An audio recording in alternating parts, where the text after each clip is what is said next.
주중 예배 이번 주부터 해서 이제 6월 달이 되는데요. 매년 제가 매해마다 그 구약에 우리가 공부를 안 해봤던 서신 그 책들을 가지고 공부를 했었는데요. 예전에 아마 예레미야도 했었고 이사야도 했었는데, 그리고 소선지서도 아주 예전에 한 6년 전쯤에 했었고 했는데, 이제 저희가 안 한 대예언서 중에 하나가 에스겔입니다.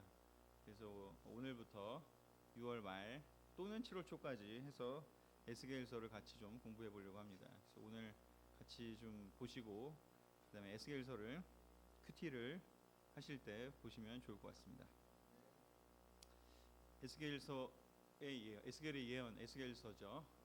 이 부분에 대해서 같이 오늘부터 좀 시리즈로 공부하는 시간을 갖도록 하겠습니다.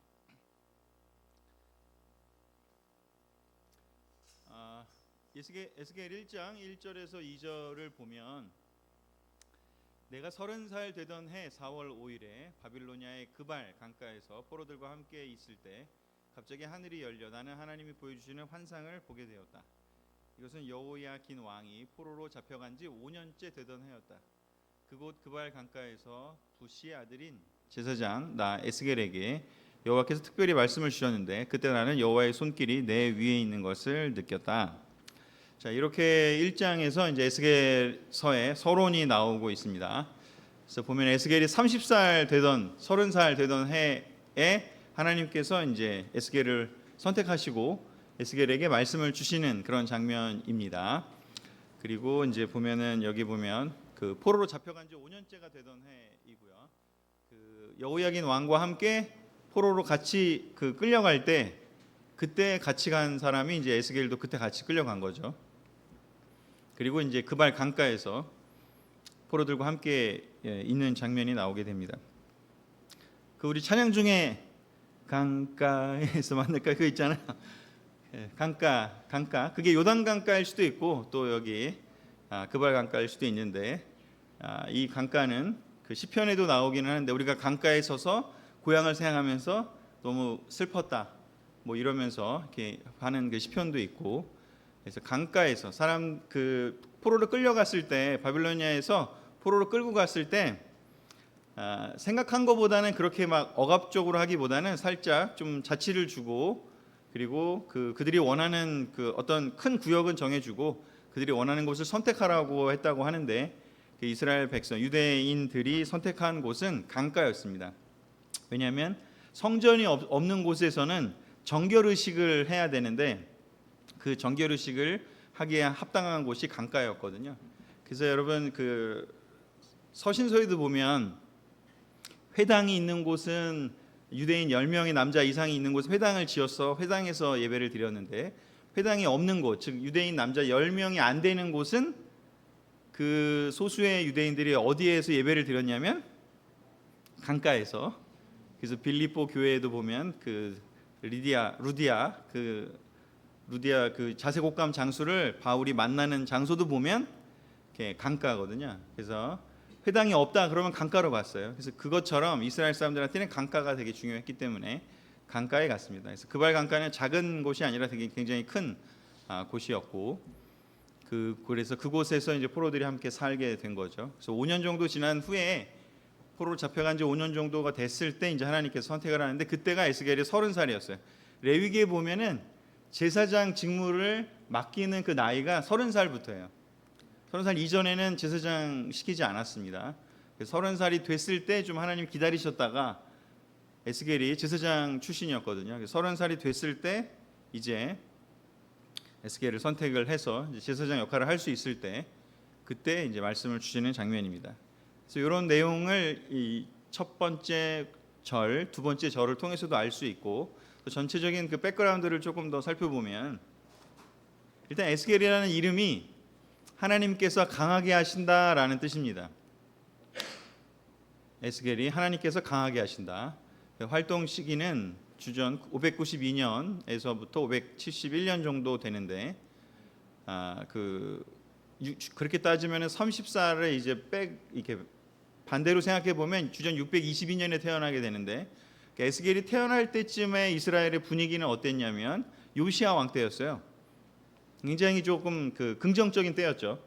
그리고 힐기야 제사장이 그 율법책을 발견해요. 기억나시나요? 그 율법책을 발견해 가지고 요시야에게 얘기해서 요시야가 너무 기뻐하면서 그것으로 다시 그 책을 읽고 다시 무너졌던 그 이스라엘을 개혁을 하게 되는 그런 때입니다.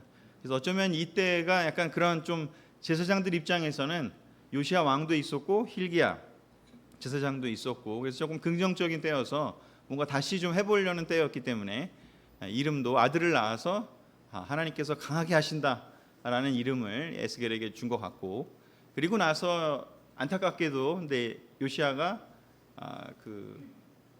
아마겟돈 전투에서 느고 왕이 올라와서 하는 그 전투에서 이제 죽게 되죠. 그리고 나서 갑자기 이제 국격이 쇠락을 하게 되면서 급격하게 이제 무너지게 됩니다. 그리고 나서는 이제 뭐 여호야김, 여호야긴, 그리고 시드기야 이렇게 흘러가게 되는데 그러면서 이제 결국에는 여호야긴 왕 때 이제 포로로 끌려가게 되고 지금 아직 이스라엘은 이렇게 완전히 망하지는 않은 때입니다. 완전히 망한 때는 이제 586년이거든요. 그래서 아직 완전히 망하지는 않은 상태이지만 이제 포로로 3번 끌려가거든요. 크게. 그래서 한 지금 2번째로 끌려간 사람 중에 포함이 되어 있는 그런 상태입니다. 그래서 지금 아직 이스라엘은 완전히 망하지는 않았고 시드기야 왕이 있는 상태고 에스겔은 이제 포로로 함께 끌려가서 거기에서 활동을 하게 되는데 그때 하나님께서 이제 에스겔을 부르게 됩니다. 그리고 활동 장소는 이제 바빌로니아의 그발 강가라고 했는데 이제 뒤에 보면은 구체적인 그 또 지명이 나오는데 그 지명이 뭐냐면 텔 아빕이라는 곳에 있었다라는 게 여기 에스겔서에도 등장을 하게 됩니다. 3장인가 그 4장인가 5장인가 그쯤에 아마 그 나오게 되는데 텔 아빕 이 단어의 뜻은 텔이 언덕입니다. 그래서 아빕은 이제 봄이란 뜻이고 그래서 봄에 해당되는 의미가 봄이기도 하고 또 새로운 시작, 봄은 또 그런 걸 의미하잖아요. 그래서 새로운 시작이라는 걸 의미하기도 하고 뭐 여러 가지 그런 의미가 있는데 그래서 텔 아빕이라는 그 이름을 갖고 있는 그러니까 어떤 언덕 같은 게 구름 같은 조금 지대가 동산 같은 곳이었던 것 같아요. 그래서 그 지역에 그발 강가 그발이라고 하는 큰 지역 중에 텔 아빕이라고 하는 동네에 살았던 겁니다. 그래서 지금 현재 이스라엘의 수도 이름이 텔 아비브예요. 이 이름을 써요. 그 지금 유대인들이 왜 그 예루살렘이 아니라 텔 아빕이라는 동네에서 그 지금 이스라엘 수도라고 불러서 거기를 하고 있는데 그 이름을 거기다 집어넣은 게 바로 이 시간대 바빌로니아 포로로 끌려가 살았던 그 때를 기억하자라는 마음으로 1948년에 이스라엘이 다시 세워지면서 거기에 모여서 유대인들이 나라를 이제 독립하면서 만들 때 자기네 수도를 그때를 기억하자. 우리 잊어버리지 말자. 그리고 이 단어의 뜻처럼 언덕 위에 있는 봄 이런 뜻이잖아요. 그래서 옛 폐허 위에 세워진 새로운 시작이다. 그래서 이스라엘이 이제 그런 개념으로 2000년 동안 나라가 없었잖아요. 그래서 세워진 나라다 보니 이 옛 폐허 위에 우리가 새로운 시작을 하자. 그래서 봄을 새롭게 열자라는 뜻으로 그 지역의 그 도시의 이름을 텔 아빕으로 부르면서 거기를 수도로 정했다고 합니다. 그리고 하여튼 아까도 말씀드렸던 것처럼 출신은 제사장 가문의 출신이었고 부시라는 사람의 아버지였던 것 같습니다. 그래서 이런 그 개인적인 백그라운드가 좀 있고요. 에스겔은. 그리고 이제 에스겔은 우리가 이게 예언서를 보면 크게 대예언서와 소예언서로 나누는데 대예언서는 이제 이사야, 예레미야, 에스겔을 얘기하잖아요. 근데 이 이사야는 우시야 왕 그리고 히스기야 왕 때 주로 활동을 했고 그리고 이제 예레미야는 이제 히스기야 왕 다음 시대쯤에 태어나가지고 이제 그 시드기야 왕 때까지 살게 됩니다. 그 요시야 왕 때 그리고 시드기야 왕까지 여호야김, 시드기야 이렇게 제가 예전에 한 2년 전인가 예레미야 할 때 설명을 드렸죠. 시간대를 보면 이제 이사야가 활동하고 좀 얼마 지나서 또 예레미야가 활동하고 그리고 예레미야와 에스겔은 이게 겹치게 됩니다. 예레미야는 지금 예루살렘에서 활동을 하고 있는 상태에 에스겔은 이제 조금 나이가 어린 상태지만 이제 끌려가서 포로로 끌려가는 그런 좀 차이가 있습니다. 그리고 에스겔은 그런데 포로로 끌려간 상태에서 이제 하나님께서 말씀을 주시는 좀 특이한 그런 경험을 하게 되죠. 다른 대부분의 선지자들은 뭐 북이스라엘이 됐던 남유다가 됐던 그 이스라엘 땅 안에서 선택을 받고 거기서 하나님의 말씀을 받는 데 비해서 에스겔만 어떻게 보면 특이하게 아예 딴 데로 끌려가서 거기서 이스라엘 바깥 지역에서 하나님 말씀을 받게 되는 좀 특별한 경험을 하는 예언자입니다. 그리고 이사야는 약간 왕족 출신이었고, 그 다음에 이제 예레미야는 약간 이렇게 밀려난 그 메인 제사장 가문은 아니었지만 이렇게 밀려난 가문의 농촌에 있었던 그런 출신이었다면, 이제 에스겔은 전통 제사장 가문에 있던 사람으로 볼 수가 있습니다. 그렇기 때문에 또 끌려가기도 했고요. 어쩌면 예레미야가 안 끌려나간 건 그 당시에 주류는 아니었기 때문인 거죠.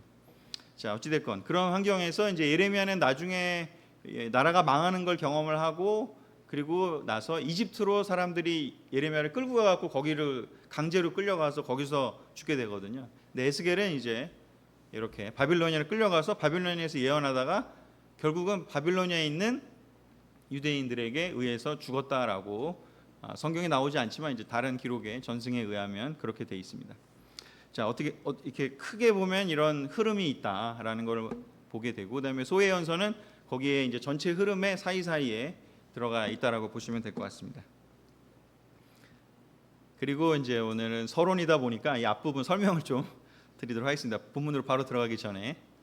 그래서 에스겔서는 이제 다른 모든 성경들이 다 자기만의 각자의 어떤 특징들을 갖고 있는데, 이 에스겔서가 가지는 특별한 가치가 몇 가지가 있는데 크게 한 4가지로 볼 수가 있습니다. 첫 번째는 제가 아까 말씀드린 것처럼 이스라엘이 아닌 이방 땅에서 세워진 예언자입니다. 요나 같은 경우는 어찌됐건 이방 땅에서 활동을 하긴 했지만 그래도 이스라엘에서 선택을 받고 그리고 나서 바깥으로 나간 그런 사람이지만, 에스겔은 특별히 아예 이스라엘이 아닌 이방 땅 바빌로니아 땅에서 예언자로 부름을 받게 됩니다. 이 얘기는 뭐냐? 하나님은 예루살렘 이스라엘 안에서만 예언자를 선택하시는 게 아니라 바깥에서도 얼마든지 선택할 수 있다는 것을 이스라엘 사람들한테 보여준 거예요. 사실은 조금 충격적인 내용인 거예요. 우리는 전혀 충격적이지 않지만 이스라엘 사람한테는 어떻게 이스라엘 밖에서 하나님이 주신 땅 바깥에서 하나님이 또 사람들을 세우실 수 있지? 이렇게 느낄 수 있는 거죠. 그 당시의 사람들한테는 좀 충격적인 부분이었고, 두 번째는 이제 18장에 보면 이제 개인 책임 사상이 등장을 합니다. 이전까지는 대부분 공동체, 그 전체 민족에 대한 얘기가 굉장히 많은데, 이제 18장에 보면 아버지의 책임을 아들에게 물을 수 없고 아들의 책임을 아버지에게 물을 수 없다라고 하는 연좌제가 성립하지 않는다, 하나님 개념에서는. 근데 이거 굉장히 사실은 우리는 지금 당연하다고 느끼지만 연좌제가 폐지된 게 그렇게 오래되지 않았습니다. 지금 한 100년 전만 해도 연좌제가 있었습니다. 우리 그 드라마에 보면 그런 거 많이 나오지 않습니까? 누가 이렇게 뭐 영모를 꾀요. 그럼 어떻게 하죠? 그렇죠. 다 잘하시네요. 삼족을 멸하라부터 해갖고 막 최근에 뭐 그 왕의 남자도 그렇고 하여튼 막 이렇게 줄줄이 엮여가지고 막 되게 이렇게 그 줄줄이 하여튼 연결해서 막 다 심판하고 이렇게 하지 않습니까? 근데 그런 게 아니라 굉장히 사실은 선진적인 얘기가 하나님이 에스겔을 통해서 18장에서 아버지의 죄를 아들에게 물을 수 없고 아들의 죄를 아버지에게 물을 수 없다, 이렇게 딱 끊어놓으면서 이것이 개인의 책임이다라는 것을 명확하게 했던 그런 특별함이 있습니다. 그리고 세 번째는 37장에 보면 우리가 예전에 아마 몇 번 들어보신 경험이 있을 텐데, 그 마른 뼈 사건 아시죠? 하나님의 영이 임해서 그 마른 뼈가 다시 생명이 돼서 살아나는 그거를 이제 환상을 보게 되는데, 거기서 이제 어떻게 보면 죽었다가 완전히 뼈가 된 그 시체가 다시 살아난다고 하는 그 개념이 어떻게 보면 처음으로 등장을 하게 됩니다. 물론 환상 속에 본 거긴 하지만, 그래서 죽었다 살아난다는 개념이 처음으로 등장을 하게 되는 그런 특별한 그런 책입니다. 그리고 이제 신약과 연결해서는 요한계시록에 나타난 상징적 표현들의 원천이 바로 에스겔입니다. 그래서 에스겔을 이해하면 요한계시록을 이해하기가 되게 쉽습니다. 여기 보면은 1장에서 바로 등장하는 게 뭐 네 생물 뭐 이렇게 하나님의 영광을 보좌하는 이렇게 그룹 천사를 묘사한 거거든요.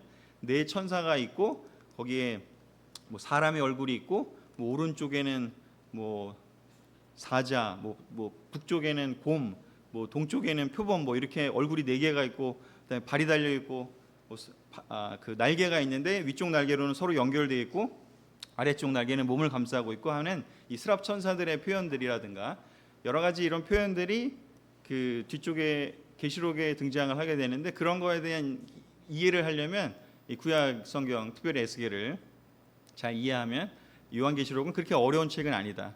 사실 에스겔을 잘 알고 있는 유대인들 입장에서는 요한계시록이 그렇게 이해하기 어려운 책이 아닌 거죠. 하지만 이제 시간이 지나서 우리 같이 이방인들 그 전통적인 그 상징을 모르는 입장에서는 이게 막 해석이 돼야 되고 막 뭔가 숨겨져 있고 비밀스러운 그렇게 느낌이 들겠죠.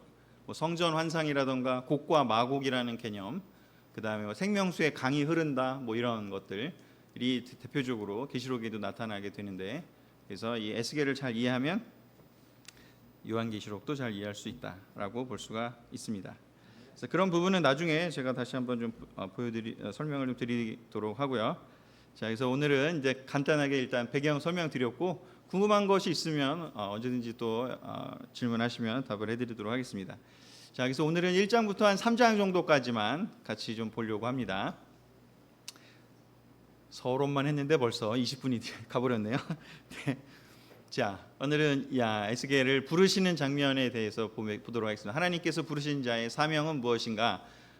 정말 많은 예언자들을 부를 때 어떤 하시는 말씀들이 있는데 에스겔을 부르실 때 하신 독특한 어떤 또 표현들이 있습니다. 하나님이 에스겔서 2장 1절에서 5절을 같이 읽어보도록 하겠습니다. 시작. 그는 나에게 사람의 아들아 일어나거라. 내가 너에게 할 말이 있다 하셨다. 그가 말씀하실 때에 하나님의 영이 나에게 들어와서 나를 일으켜 세웠다. 그래서 나는 그가 하시는 말씀을 들었는데 그는 나에게 이렇게 말씀하셨다. 사람의 아들아, 내가 너를 이스라엘 백성 곧 나를 배반하는 민족에게 보낸다. 그들은 그 조상들처럼 범죄하여 오늘날까지도 나를 거역하고 있다. 그들은 뻔뻔스럽고 고집스러운 백성이다. 그래서 내가 너를 그들에게 보낸다. 너는 그들에게 나 주 여호와가 하는 말을 전하여라. 그들은 배신한 자들이다. 그들이 내 말을 듣든지 안 듣든지 적어도 그들 가운데 예언자가 있었다는 것만은 알게 될 것이다. 네, 에스겔을 부르신 이유는 이 포로로 끌려온 백성들에게 뭔가 하나님의 뜻을 전하고 싶은 거죠. 포로로 끌려와서 그냥 끝난 게 아니라 비참하게 그냥 고통당하고 끝나는 게 아니라 하나님의 계획이 있음을 알려주고 싶은데 그러려면 먼저 그들의 그 쓴 마음을 일단 해결을 해야 되는 거죠. 그래서 에스겔을 세워서 이 포로로 끌려온 사람들에게 하나님의 말씀을 전하고 싶었습니다. 근데 이 포로로 끌려온 사람들이든 아니면 이스라엘에 남아있던 사람들이든 그들이 망하게 된 공통된 이유는 뭐냐면 범죄하여 하나님을 거역했다는 거죠. 뻔뻔스럽고 고집스러운 백성이 되어버린 것이 문제인 겁니다. 이스라엘 백성들의 상태가 어떠냐면 예수님의 말을 하나님의 말을 듣지도 않고 그리고 모두 마음이 굳어버려가지고 이제 고집이 세다는 거예요. 이제 자기 고집이 너무 세져갖고 자기 생각이 너무 강해져서 하나님이 말씀을 해도 성경을 읽어도 이제 전혀 반응을 안 하고 그냥 무감각해지는 거죠. 마음이 굳어버린 건 제일 위험한 거죠. 반응하지 않아요. 느끼지 않아요. 전혀 자극되지 않습니다. 전혀 깨닫지 못해요. 이제 고집이 세진 상태입니다. 그 이스라엘에 남아있던 사람이든 아니면 포로로 끌려온 사람이든 마찬가지입니다. 그래서 하나님이 원하는 것은 어찌됐건 이 중에도 몇 명이라도 하나님께서 다시 한번 이들에게 말씀을 전해서 포로로 끌려와서 그냥 죽어버리는 게 아니라 전해서 이들이 하나님 말씀을 깨닫고 그들이 왜 멸망하게 됐는지를 깨닫고 그리고 여기 바빌론에 끌려온 건 힘들고 아픈 일이지만 그렇지만 여기서 보고 경험한 그 많은 것들을 통해서 다시 돌아가게 회복시켜 주었을 때 하나님께서 주신 말씀을 기억하고 새로운 공동체를 세우고 다시 신앙을 올바르게 가지고 다시 민족을 다시 세우기를 바라셨습니다. 실제로 나중에 그런 일이 벌어지죠. 느헤미야나 에스라 같은 사람들을 통해서 그런 일이 벌어지게 되죠. 하지만 대부분의 사람들은 그냥 아유 왜 하나님이 우리를 버리셔갖고 이렇게 우리가 고통을 당해야지, 우리 선택해놨다고 해놓고 왜 우리를 망하게 하시지, 내가 뭘 잘못했다고 이러지 라고 하면서 자기 잘못은 들여다보지 않고 그냥 안 도와주고 그냥 어떻게 보면 망하게 허용했다라고 하는 것만 그냥 기분이 나쁘고 하나님에 대해서 원망이 그득했던 상태였습니다. 사실은 우상 숭배를 너무 많이 했고 하나님의 명령을, 하나님의 말씀을 깊게 간직하고 살지 않았기 때문임에도 불구하고 그들은 잠언에 나온 것처럼 사람이 자기가 잘못해놓고 원망은 하나님께 한다, 그런 말씀이 있지 않습니까? 그런 것처럼 자기들의 삶이 지금 포로로 끌려갔으니 얼마나 괴롭겠습니까? 근데 그렇다고 한다 했을 때 그들이 그 괴로운 마음을 하나님을 원망하는 마음으로 쓴 마음이 너무 그득했는데 그들의 그 마음을 다시 하나님 뜻을 깨닫는 쪽으로 알려주기 위해서 이제 에스겔을 선택을 한 거죠. 자, 그래서 그 에스겔에게 이제 내가 이렇게 할 거다라고 얘기를 하면서 너가 가서 말씀을 전해야 되는데 근데 어떻게 해야 되느냐, 이렇게 하라고 얘기를 하면서 천사를 보내서 에스겔에게 이렇게 하라고 합니다. 그가 나에게 사람의 아들아, 즉 에스겔아, 너는 내 앞에 있는 것을 먹어라. 너는 이 두루마리를 먹고 가서 이스라엘 백성에게 말하라 하셨다. 그래서 내가 입을 벌리자 그가 그 두루마리를 먹으라고 나에게 주셨다. 그러고서 그는 나에게 사람의 아들아, 너는 내가 너에게 주는 이 두루마리를 먹고 이것을 내 배에 채워라 하고 말씀하셨다. 그래서 내가 그것을 먹었더니 꿀처럼 달았다. 하나님께 선택받은 예언자는, 하나님의 말씀을 전하는 사람들은 가장 먼저 해야 될 일이 있다면 하나님의 부르심을 받는 거고요. 그 다음으로 할 일이 있다면 무엇이냐면 하나님의 두루마리를, 하나님의 말씀을 먹는 겁니다. 하나님의 말씀을 먹어야 합니다. 이 말씀을 먹는다라는 것, 이것이 이제 요한계시록에도 등장하거든요. 거기에도 보면 똑같이 요한에게 이 두루마리를 먹으라고 하는 장면이 요한계시록 10장에 등장을 하게 되는데 이 두루마리를 먼저 먹으라고 얘기를 합니다. 하나님의 말씀이 적혀 있는 이 책을 먹으라고 합니다. 그래서 그것을 먹고 배에 가득 채운 상태에서, 즉 그 당시에는 이 우리의 옛날에는, 지금은 우리가 머리 뇌의 역할을 우리가 잘 이해하지만 옛날에는 이 생각하고 느끼고 하는 게 다 배에서 했다고 생각했대요. 그래서 배에다 채워 넣으라고 한 게 바로 뭐냐, 마음에 넣으라는 거고 생각에 넣으라는 거고 마음에 넣으라는 거예요. 옛날엔 뇌의 개념이 뇌가 있는지도 몰랐고, 그래서 이 마음에 다 있다고 해갖고 가슴에, 심장에, 그리고 신장, 콩팥에 이렇게 들어있다고 생각했다고 합니다. 그래서 배에 채우라는 거는 내 온 몸에 다 하나님의 말씀을 채우라 넣으라는 겁니다. 그래서 먼저 하나님의 말씀을 먹어라라고 얘기를 합니다. 그리고 그걸 먹었더니 꿀처럼 달았다. 일요일에 임유준 목사님도 요즘 뭐 말씀이 되게 꿀처럼 달다 뭐 이런 표현도 유튜브로 제가 들어보니까 하셨던데, 그리고 시편에도 많이 나오고 정말 성경을 읽을 때 꿀처럼 달다고 느낄 수 있는 그런 경험을 해본 분들은 아마 아실 텐데, 하나님 말씀을 먹었을 때 정말 너무 달고 이것이 너무 행복하고 너무 기분 좋은 거죠. 맛있는 그 꿀이 막 줄줄 흐르는 그 맛있는 베이커리 빵, 그거 먹으면 너무 기분 좋지 않습니까? 하나님 말씀인데 그렇게 달대요. 너무너무 내 필요가 채워지는 거죠. 한번 그런 상상을 해보시면 좋을 것 같습니다. 말씀을 읽었을 때 너무 행복해요. 내 영혼에 필요한 것이 다 채워지는 거죠. 그런 느낌을, 그런 마음을, 그런 감정을 먼저 가지기를 원했습니다. 그래서 이 말씀을 먹고 그 다음에 어떻게 하는지 가서 하나님 뜻을 전하라고요. 그러면서 이제 에스겔에 쓰인 또 독특한 표현 중에 하나가 이제 너를 민족의 파수꾼으로 세웠다라는 표현을 씁니다. 파수꾼으로 세웠다. 이 좋은 단어를 또 우리 여호와의 증인들이 파수꾼이라는 또 막 그런 걸 만들어서 배포하는 것처럼 쓰고 있긴 한데, 하여튼 에스겔을 이렇게 민족의 파수꾼으로 세워서 하나님께서 민족을 돌보는 그런 역할을 하는 파수꾼으로 세웠다고 얘기합니다. 그리고 뭐라고 하는지, 너는 내가 하는 말을 듣고 내 말로 그들을 경고하라. 그냥 네가 생각한 대로가 아니라 내 말, 네가 두루마리를 먹었으니 이제 그 안에 들어있는 내가 해준 말로 그들에게 이야기를 하라고 합니다. 내가 악인에게 너는 반드시 죽을 것이다 하고 말할 때에 내가 만일 그에게 경고하지 않거나 잘 타일러 그를 악한 길에서 돌이켜 그를 살게 하지 않으면 그 악인은 자기 죄로 죽겠지만 나는 그의 죽음에 대한 책임을 너에게 물을 것이다. 그러나 내가 만일 그 악인을 경고하고 타일러도 그가 악한 행실과 죄를 버리지 못하면 그는 자기 죄 때문에 죽을 것이며 너에게는 아무 책임이 없을 것이다.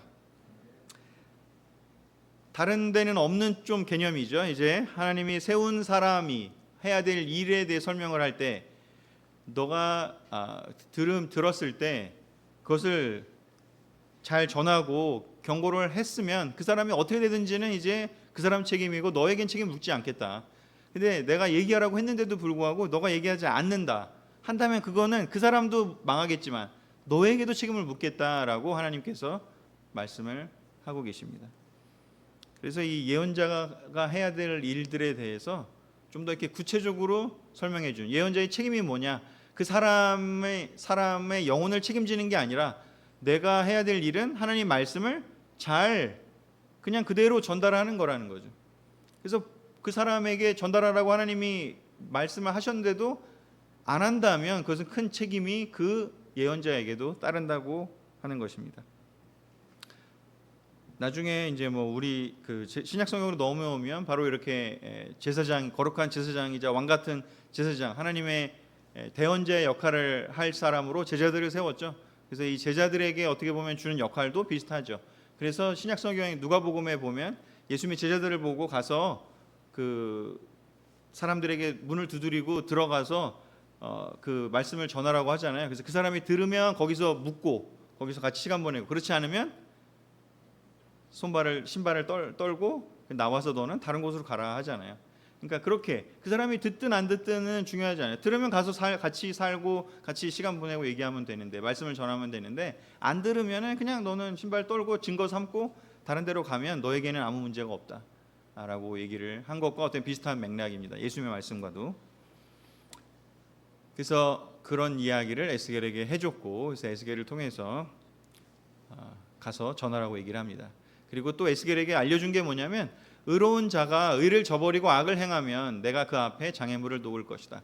내가 만일 그에게 경고하지 않으면 그는 자기 죄 때문에 죽게 될 것이며 그가 전에 행한 선한 일도 기억되지 않을 것이다. 그리고 나는 그의 죽음에 대한 책임을 너에게 묻겠다. 즉 반복된 얘기인데 경고하지 않으면 그건 너 책임이다라는 거죠. 너가 얘기를 해야 된다라는 것입니다. 보고 있는데도 말하지 않는다면 그건 너에게 책임을 묻게 될 것이다.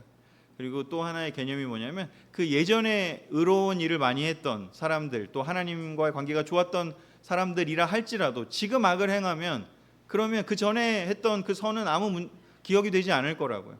이렇게 플러스 마이너스 해서 뭐 잔고처럼 이렇게 옛날에 쌓은 것이 지금 나쁘게 한 것을 이렇게 플러스 마이너스 되는 개념이 아니라고 하나님은 이야기하시는 겁니다. 예전에 어떻든지 간에 지금 마지막까지 지금 현재 하나님과의 관계가 어떤지 지금 하나님의 선 안에 있을 때 하나님의 의 안에 있는지가 중요하다고 얘기를 하는 겁니다. 그래서 이런 개념도 어떻게 보면은 다른 책에는 나와 있지 않은 개념인 것이죠. 그래서 플러스 마이너스 개념이 아니다. 그래서 지금이 중요하다. 예전에 얼마나 잘했는지는 하나님이 기억하지 않는다고 얘기를 합니다. 자, 그런데 이제 에스겔의 상태를 보면 이렇게 하나님이 에스겔과 대화를 하고요. 근데 대화를 하면서 상태를 보면 말씀이 달고 소명이 귀하지만 예언자는 약합니다. 우리 뭐 다 느끼겠지만 여기 2장 14절에 보면 같이 한번 읽어볼까요? 시작. 주의 영이 나를 들어 올려 데리고 가심으로 내가 근심하고 불안해하자 여호와의 손이 나를 강하게 붙들어 주셨다. 아멘. 대언자의 역할, 사람들에게 경고하는 역할, 하나님 말씀을 전하는 역할, 이거 만만치 않은 일인 거 다 경험해 보셨죠? 어려운 일입니다. 많은 저항에 부딪히기도 하고 두렵기도 하고 관계가 진짜 깨질 걱정도 해야 되고 여러 가지 너무 힘듭니다. 하나님 말씀을 두루마리를 먹었을 때는 너무 꿀과 같고 너무나 달콤했지만 그렇지만 이 사명을 감당한다는 것은 얼마나 힘든 일인가. 주의 영이 함께 했음에도 불구하고 그의 마음에는 입에서는 달고 그 꿀 같은 그 느낌을 받았지만 지금 속은 어때요? 근심과 불안이 가득한 상태인 것이죠. 이게 어떻게 보면 현실에서 부딪히는 예언자의 실제인 것이죠. 그래서 요한계시록 10장에도 보면요, 요한이 그 먹었을 때 입에서는 달았는데 뱃속에 들어가서 너무 쓰라리고 고통스럽고 아팠다고 그런 표현이 있어요. 사실 하나님 말씀을 정말 이렇게 하나님과 관계 속에서는 너무나 내가 기쁠 수 있지만 그걸 소화해가지고 정말 이거를 전한다는 것은 정말 힘든 일이고 또 어려운 일이고 감당하기 정말 버거운 그런 사역인 것이죠. 그래서 예언자는 이런 약함이 있을 수밖에 없다라는 것을 여기 보여주고, 근데 그렇게 했을 때 하나님이 어떻게 하느냐? 여호와의 손이 그를 강하게 붙들어 주셨다고요. 그 근심과 불안을 해결할 수 있는 유일한 길은요, 하나님의 손이, 하나님의 능력이, 하나님의 은혜가 우리를 강하게 붙들어 주는 것 외에는 그 근심과 불안을 해소할 길은 사실 없습니다. 사실 그 근심과 불안을 우리는 해소하기 위해서 이것도 하고 저것도 하고 많은 걸 하지만, 또 많은 걸 채우려고 하지만 그것들은 일시적인 해결책일 뿐이고 궁극적으로 영적인 우리의 영의 문제이기 때문에 우리의 영을 하나님의 손이 강하게 붙들어 주는 것만이 궁극적으로 예언자를 그리고 하나님의 사람들을 안심시킬 수 있는 유일한 길이 되는 것이죠. 그래서 마지막으로 하나님께서는 이 부르신 사람을 돌보시고 강하게 하신다라는 것을 이제 에스겔에 보면 또 설명을 하고 있습니다. 2장 2절, 3장 8절, 9절 그리고 22절을 제가 그냥 적어왔는데 하나님의 에스겔을 이렇게 격려하고 있습니다. 하나님 말씀하실 때 하나님의 영이 나에게 들어와서 나를 일으켜 세웠다. 그리고 이제 내가 너를 그들만큼 강심장으로 만들고 너를 반석처럼 굳게 하며 금강석처럼 단단하게 하겠다. 그들이 반역하는 백성들이라도 너는 그들을 두려워하거나 무서워하지 말아라. 아까 그 백성들에게 전하라고 하셨는데 여기 그 3장 8절 앞에 보면 그들이 뻔뻔하고 아주 강심장이라고 얘기를 하는 겁니다. 사실 강심장 아닙니까? 하나님한테 막 원망하고 하나님한테 막 대들고 하나님한테 막 무시하고 이런 사람들이요. 세상에도 너무 많지 않습니까? 내가 하나님 믿느니 뭐 내 주먹을 믿겠다는 사람부터 해서 뭐 사람들이 하는 말 들어보면 진짜 강심장 아닙니까? 근데 하나님께서 얘기합니다. 내가 너를 그들만큼 강심장을 만들어 주겠다고. 너를 반석처럼 굳세게 해주겠다고요.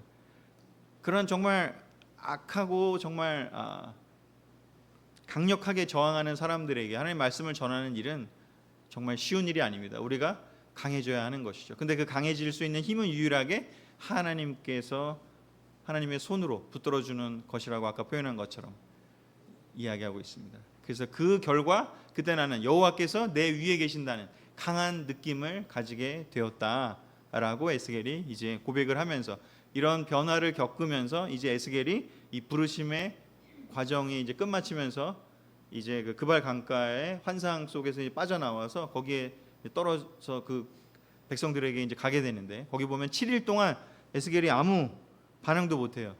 혼자 그냥 거기서 아무 말도 안 하고 7일 동안 있었다라는 표현이 있거든요. 7일.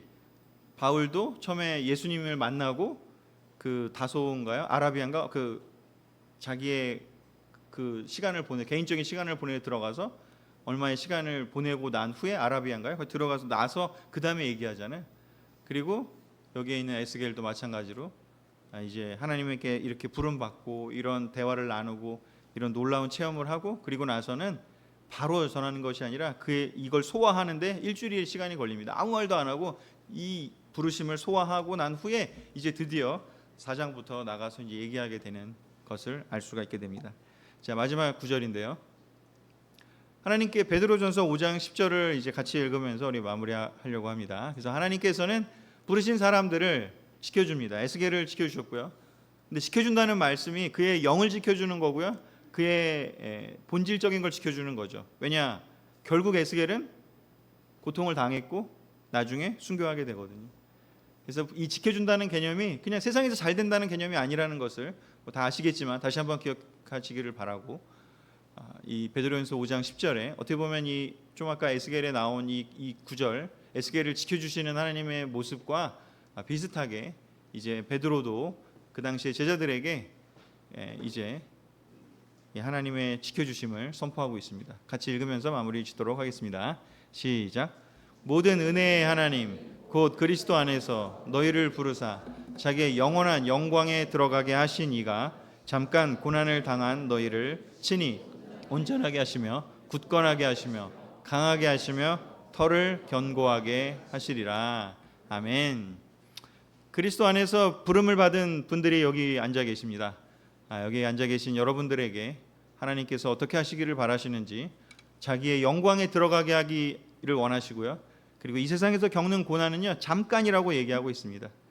우리는 고난 겪을 땐 이게 막 영원할 것 같고 막 계속될 것 같고 빠져나올 수 없을 것 같은 그런 느낌에 들지만, 근데 베드로도 얘기하고 하나님도 얘기하고 예수님도 얘기하는 건 뭐냐면, 이 고난은 일시적이라고요. 잠깐이라고요. 그리고 하나님의 영광에 들어가는 건 영원할 거라고요. 그래서 그 성도들을, 그 제자들을 온전하게 하시고 강하게 하시고 굳건하게 세우실 것이라고 약속을 하셨습니다. 여러분이 스스로 굳건해지고 강해지고 온전해지는 것이 아니라 예수님께서 그렇게 하시겠다고, 하나님께서 그렇게 하시겠다고 이미 성경 곳곳에 이미 말씀을 해 놓으셨습니다. 여러분을 굳세게 하실 그 예수님을, 하나님을 믿으시면서 믿음을 가지시길 바라면서 말씀을 마치겠습니다. 아멘.